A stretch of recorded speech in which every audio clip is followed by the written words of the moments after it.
Hello and welcome to a special episode of Transforming Tomorrow, the podcast from the Pentland Centre for Sustainability and Business here at Lancaster University Management School. I'm Paul Turner. And I'm Professor Jan Bevington. First question, Jan, what are we doing here? I'd packed up for Christmas. I was on my way to, a nice jolly breakaway, and suddenly, just as I feel we're done, we've told everyone that's it, not another episode for another year, and we're back. What's happening? Well, I kind of felt inspired with all the headlines around COP that maybe there was something we could talk about there for our listeners. And then I thought, yeah, great, you said yes. And then I started doing the research, and then I got depressed, and then I thought this was a bad idea. But now I'm thinking it's probably a good idea because there's loads of headlines. Some of them are happy, some of them are gloomy. And if we can provide a sort of a way to navigate through some of that, then we're probably doing a good job. Essentially, you just made more work for us. Is that what you're saying? Yes. I'll accept that, yes. COP28, and as we discussed last time, we actually defined what COP stood for, which I believe I wasn't the only person I was the only person in the studio who didn't necessarily know it, but I wasn't the only person who's listened who didn't know what COP stood for. So can we remind our listeners, please, Jan? It's the Conference of Parties, and it's the parties to the Paris Agreement, which was agreement made at COP21 in 2015. So when I said it was COP15 and just made a random number, and you actually told me I was right, it was COP15. Well, there was a 15. You were wrong and I was wrong. Numbers, I find them quite confusing. So there was a 15 there somewhere, but not the right one. And I will give all of our listeners a reminder again, an accountant there is saying that numbers are confusing. What does that give the chance for the rest of us? Yes, so COP28, which we've just had, was building on the previous COPs that have come before. I guess the idea of COPs is that they each build on the other and hopefully there's progress made. There is, and there's some things that came to fruition in this COP that were set in play in the last COP. There's other things that came to fruition that have a much longer history as well. So these are always progressive.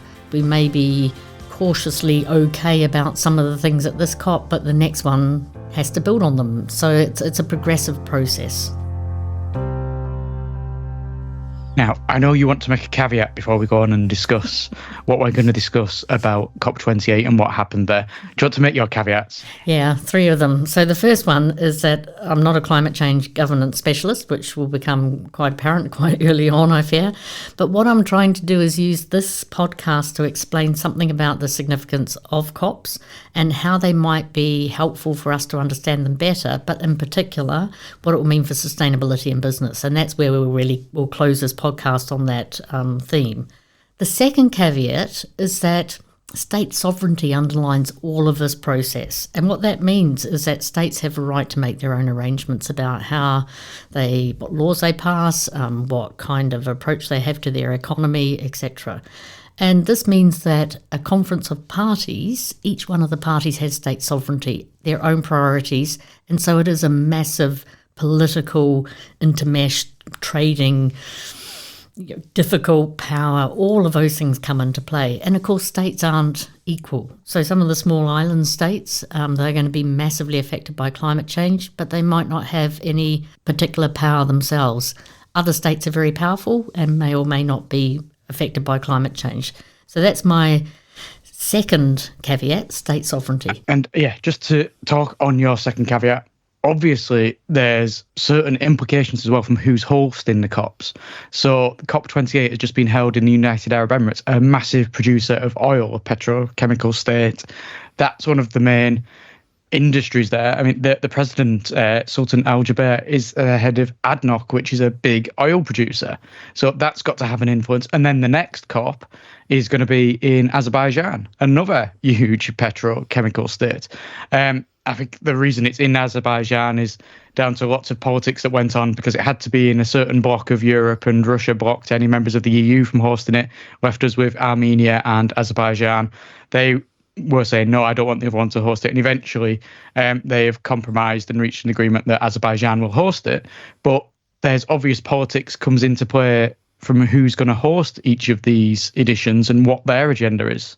Absolutely. And I'm interested that you mentioned Azerbaijan, because if you have a look at the countries where oil and gas, or fossil fuel exports, make up more than 90% of their foreign income, you've got Algeria, Azerbaijan, Brunei, Iraq, Kuwait, Libya, Sudan, and Venezuela.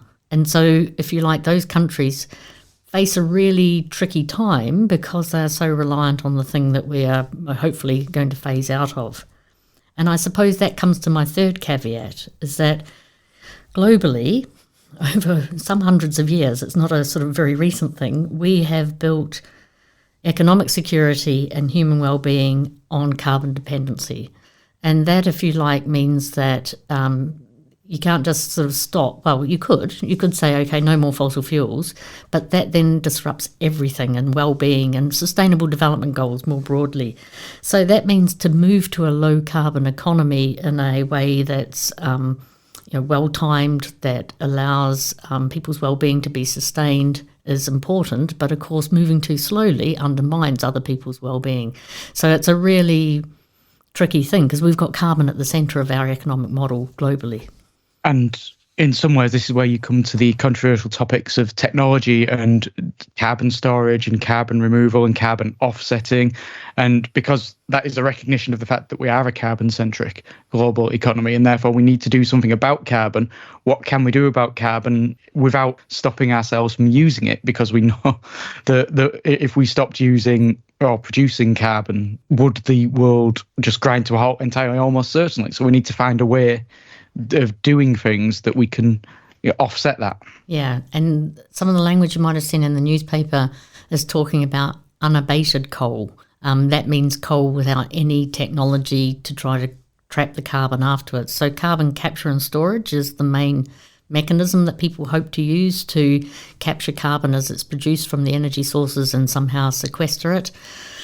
It's tricky because it's at scale. That technology is not developed yet, but obviously lots of people will be trying very hard. But also it's quite an expensive technology to implement. It also has a carbon footprint of its own as well. A really super abatement is a tree, and then you start going, okay, so how much land are you going to put for that?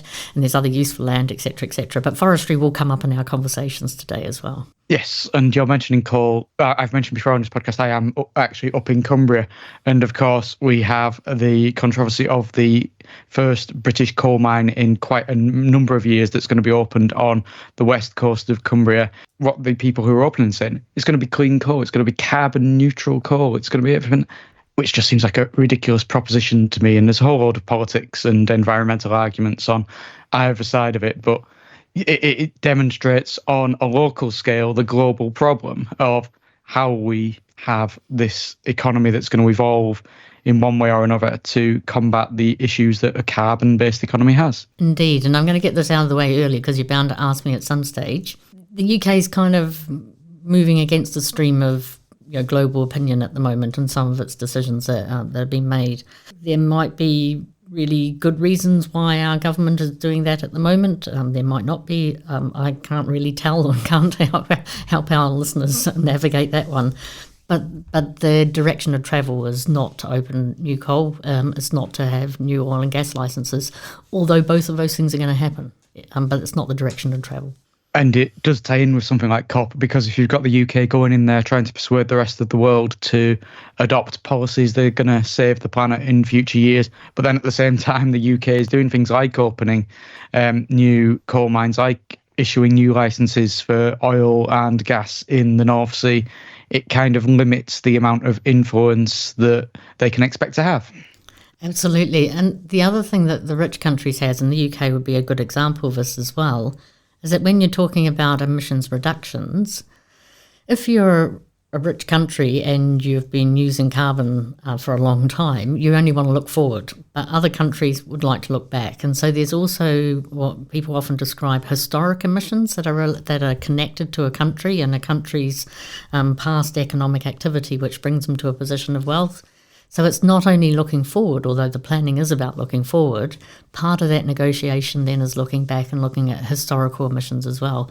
On that front, the UK has been a high emitter for many years, and we built our wealth in a high carbon way at a time when we didn't fully realise what the implications of that were going to be. But it's part of the conversation as well. As a student of history, as I was many years ago, all the industrial revolution and everything that went around that was just seen as a massive boon, a great positive for this country, helping us advance and become a great global power. There was zero consideration to, hang on a minute, if we're all coughing in the streets because of all the fumes and gases that are going about, is this damaging the planet as a whole? It's just, this is just an unfortunate byproduct. Everything's great. We're doing wonderful work. Yeah, there was a global impact of that, alongside that local impact, which led us to a particular economic position. Let's go to COPs then, and let's go back to COP21 in Paris in 2015. Too many numbers, I agree with you, Jan. Numbers, if we just pretend numbers don't exist. What was the structure of that Paris Agreement? What did it all look like, and how has that shaped what has come since? Well, the Paris Agreement becomes really important for COP28 because one of the things that was written into the Paris Agreement is so-called the global stocktake. And this is a look at everything that's happened over past year or the past few years, and to look at how better working can be achieved going forward. So global stocktakes, 2023 is the first one. There'll be one every 5 years going forward, and that was written into the Paris Agreement. So hence that sort of reinforces our earlier point that these are progressive, that these things build off each other. So there are several elements. I'm not going to say the number because clearly numbers are off the pitch today.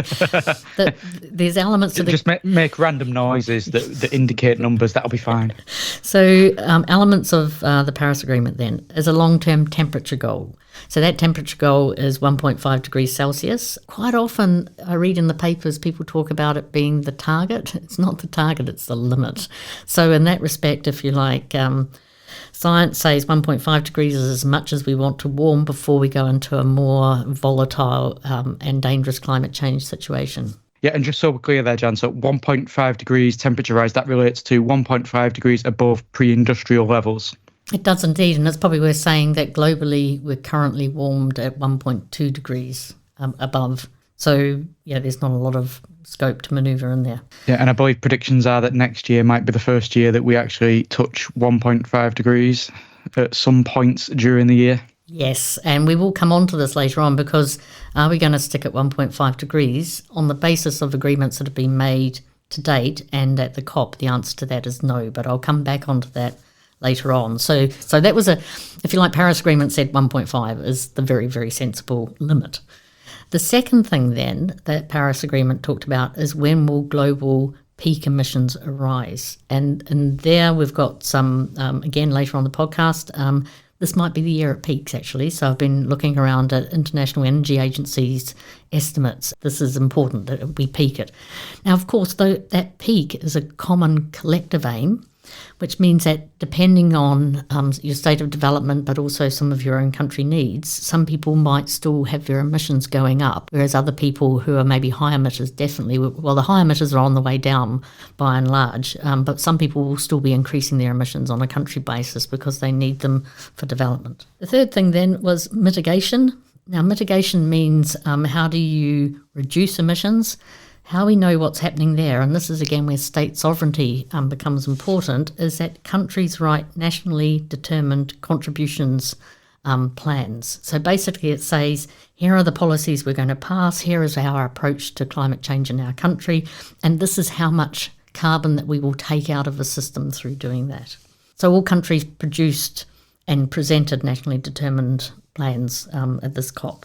Next one is sinks and reservoirs, and so this is where nature and climate become really closely intertwined, in that it's not just what you do doesn't just produce carbon, what you can do is actually capture carbon as well through land and land use change for restoration of peatlands, for example, but also forests. So one of the agreements as part of 28 was an agreement that tackles deforestation, and we know how to stop deforestation. We know it's a good thing from a climate perspective, but it's also a good thing from a nature perspective. And so the whole nature-climate intersection was, I think, dealt with in a better way at COP28.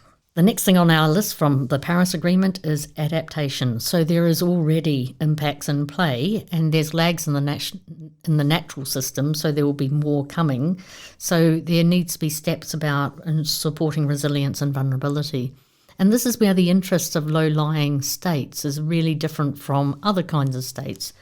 And that whole block of small island nations who are going to risk losing land, and some of them right poised to lose land at the moment, this is where adaptation becomes important because they're suffering the effects of climate emissions from elsewhere. So again, it's another one of those equity questions that come into play. Then the final two pieces, the big parts of the Paris Agreement, is loss and damage. So how do you avert, minimise and address loss and damage that arises because of climate change, and the sharing of the costs of those loss and damage between richer and less rich countries? And there was a good agreement on loss of damage that started in COP27 and is carried over into COP28. Then the final one is finance, technology and capacity building. So partly it's about what you don't burn, i.e. fossil fuels, but then it's about renewable energy. And so this part of the Paris Agreement is about how you transfer technology, how you transfer capacity building, and how you finance poorer countries being able to make that transition out of fossil fuels. So you can see that there's a lot of elements in there. There's about stop doing things, doing other things. It's got equity and fairness written throughout it. And then it's got, some ideas about where the science is about how much carbon you can have. It's interesting what you say, Jan, about countries at different levels of their development. And what seemed to me to be quite a positive thing that came out of COP28, there was obviously an original draft that came out that made no mention of stopping using fossil fuels. But then some of the people who objected to that were the people who you might expect to object to that, some of the climate leaders.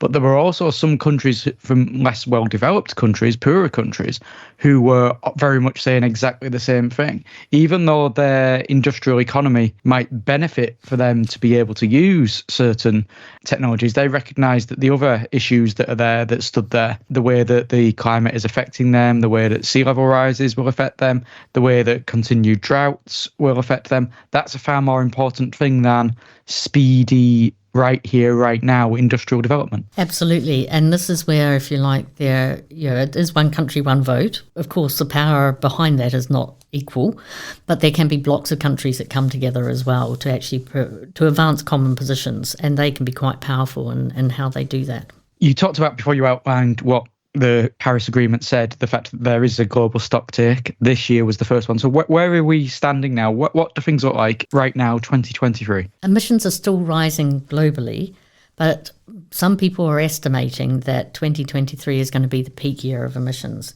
So this is the International Energy Agency. It's not somebody lovely who I bumped in on the bus, but just gossiping about things. So somebody who has the authority to make those kind of statements. So one of the things that they track is they track each country and what's happening. So there's a bunch of countries with declining emissions, which include low, medium and high emitters. But that's 42 countries where, and the key ones are actually some of the high emitters that are actually reducing their emissions over time. That includes USA, China, Japan. It also includes the UK in that set as well. So we can be pretty cheerful about that. There are some countries who are increasing emissions, some of whom are low emitters, others who are high emitters. And the trick will be to get those high emitters who are currently increasing emissions to reduce them. And indeed, those countries that have got declining emissions is increasing in number year on year. So this year it's 42, last year it was 36. So it's about moving people off that increasing emissions group onto the declining emissions group. The reasons for those declines are varied. So it will include what a country has done in terms of maybe transferring over to more renewable technologies, but also global economic forces change this as well.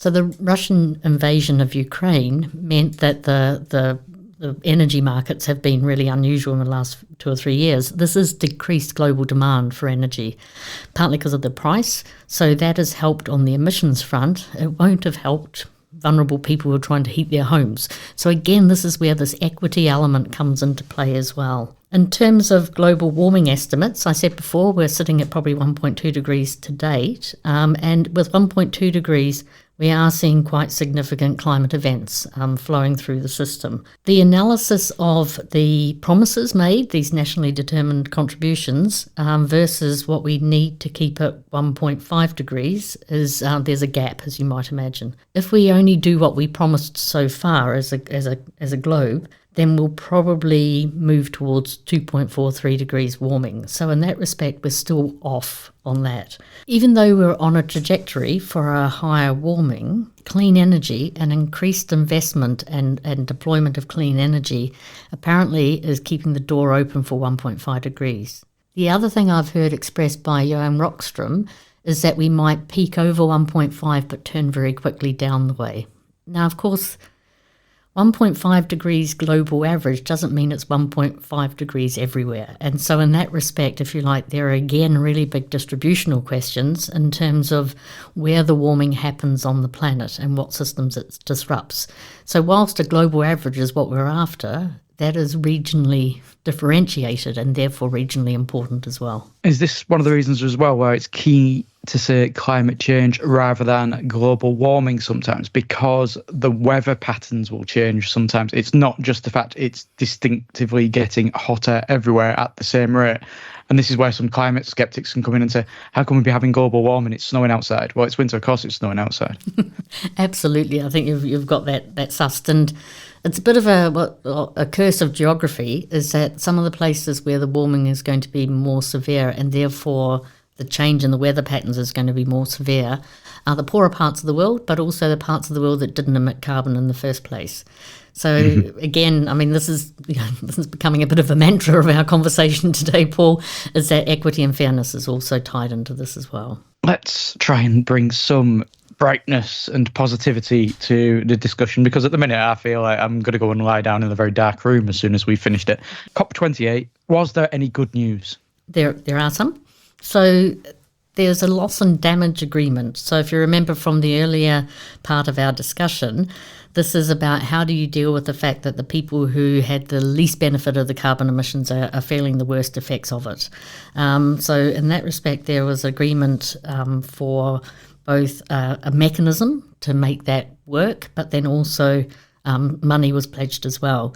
Less money's pledged than what we needed, but this is 2 days after the end of COP, and so that might more money will be forthcoming. But having a process within which this operates is also quite important as well. So the principles were agreed at COP27. Now the next layer of how that works out at COP28. One of the things I found interesting about this bit of good news is that there was a sense in which COP28 noted that we need to be able to have safe and dignified human mobility in the form of displacement, relocation and migration, either permanently or temporarily when there's a climate problem. I think this one's going to be really tricky for countries to get their heads around, because it does mean as we trigger some of these events, people will be trying to move quite sensibly, or we might need to actually accept people moving in order to be able to sustain their well-being.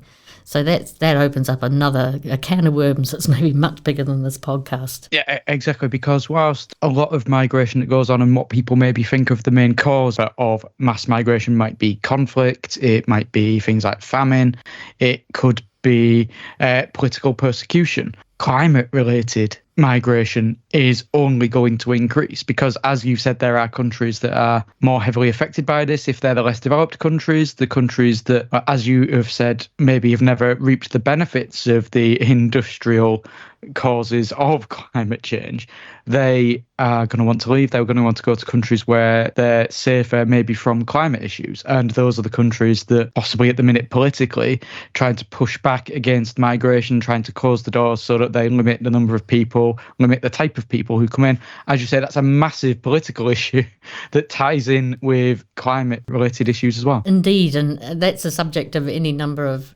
dystopian movies and books, is about how that plays out. I read recently that Tuvalu, it's a small island state in the Pacific, or a large ocean, but a small island state, are in conversations with the Australian government, who are trying to work out how they can support that population to be somewhere safe, which may be on what was currently Australian territory.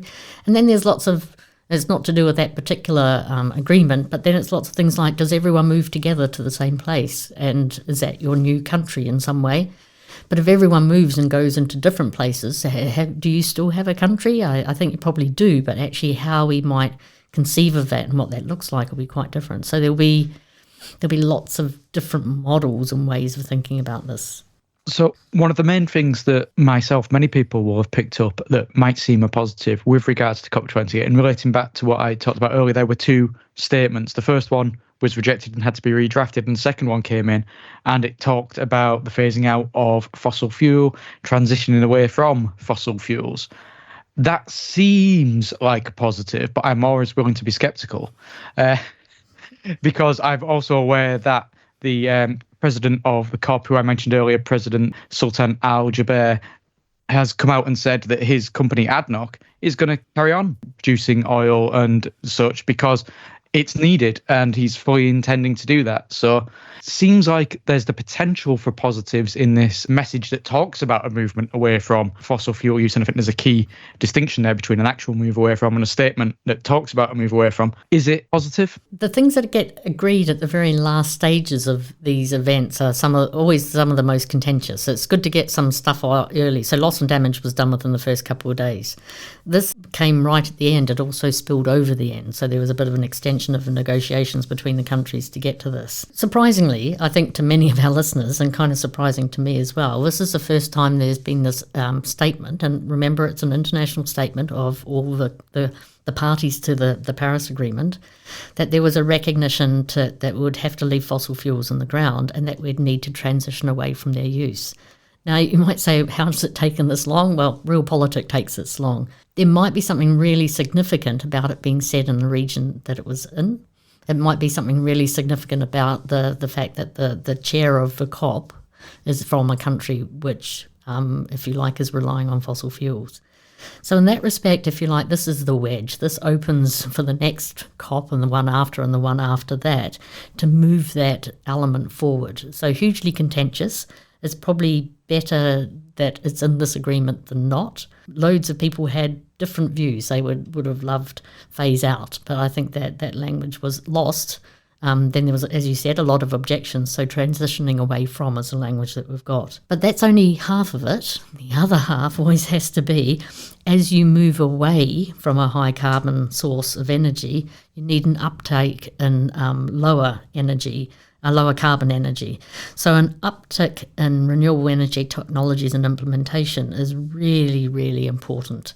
And here, if you like, the International Energy Agency again notes that this uptick is unstoppable. It's moving quicker than they estimated. So when they first estimated at Paris how much solar we'd have in 2050, the amount they estimated we went past in 2023. So in that respect, if you like, that uptick is enormous. And when we come back to our final theme in the podcast, this is also an area where sustainability in business becomes important. But I'll close out this bit by actually reading the actual text. So transitioning away from fossil fuels and energy systems in a just, orderly and equitable manner. So that emphasis that I've been putting on the equality is here in the text as well. That's great. And the next episode, the one that we promised would be the next episode when we did the last episode, but then we've thrown this one in. We'll be discussing things like solar power as well here at Lancaster, because you talk about the uptick in solar power, and we're going to be a solar power generator for our campus here at Lancaster University. And I think that when I was a student here 25 years ago, a long time ago, I don't think that would have ever been a thought at all, that there would be a massive solar plant generating, X percent of the energy that's needed for the campus. So there's good progress seen there. And likewise, I live near a place called Walney Island. I was brought up on Walney Island, and off the coast of Walney Island now, all you can see are wind farms, and it's wonderful. 10 years ago, when they were first starting to appear, there was a lot of people saying, they're spoiling the view a little bit, I don't like this. Now, I don't think anyone says that. They do actually look quite nice. I like the look of wind turbines. So people are accepting the aesthetics, but they're also accepting the real need for the energy and the benefits of them. So there's been a big change in attitudes, not just among governments and nations, but among the people living in those nations.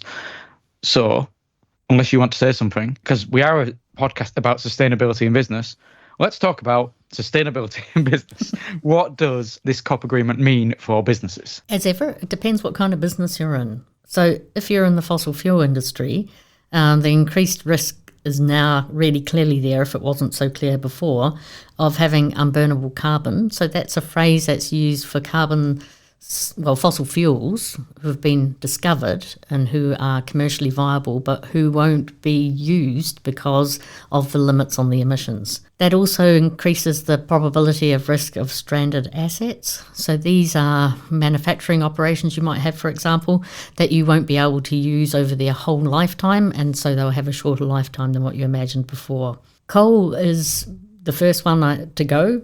Oil will be the next, and then gas. So these are different kinds of carbon intensities associated with these three fossil fuels.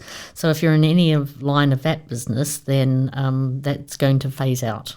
If you're in the renewable energy industry, this is very supportive news, because that industry is going to continue to be one that grows. Of course, it's not, from a holistic sustainability perspective, it's not entirely without its own risks in terms of where you get materials for making renewable energy installations, both in terms of the electronics but also in terms of the installations themselves.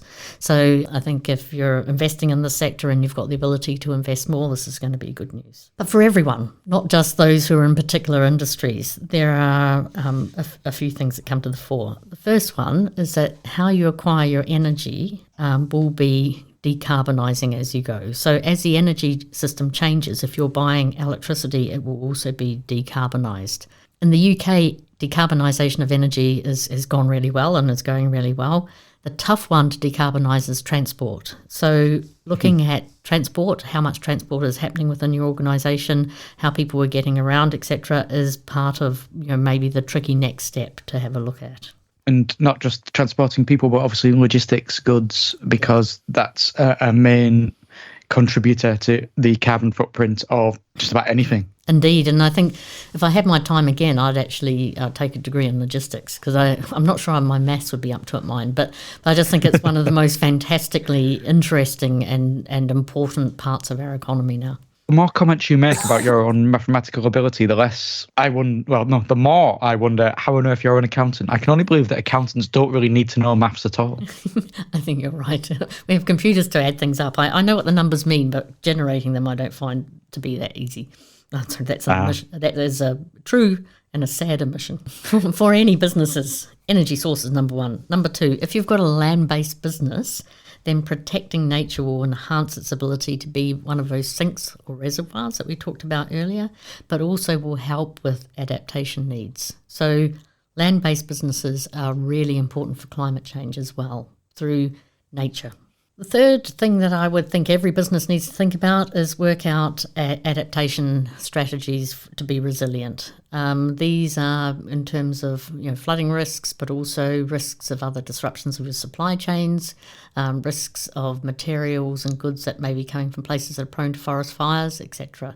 So that whole adaptation is not just your own adaptation in a place, but a supply chain adaptation element as well. And then, lucky last, because we're going to finish where we've touched down on several times, remember that justice is a big part about how you resolve climate change issues. That becomes really important in the overall mix as well.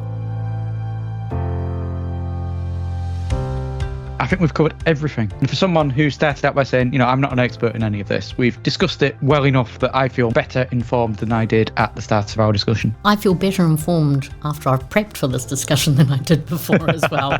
So even though it was a bit of frantic work, I really appreciate the chance to do that. And hopefully for our listeners, it's a bit clearer about how you decode those headlines, what's behind those headlines, but also what's not in the headlines but will affect our everyday lives as well. And hopefully as well how it ties into just about everything that we have discussed throughout this series so far, and things that we'll carry on discussing over the coming months with lots of other topics that will have tie-ins with this too. Thank you very much, Jan.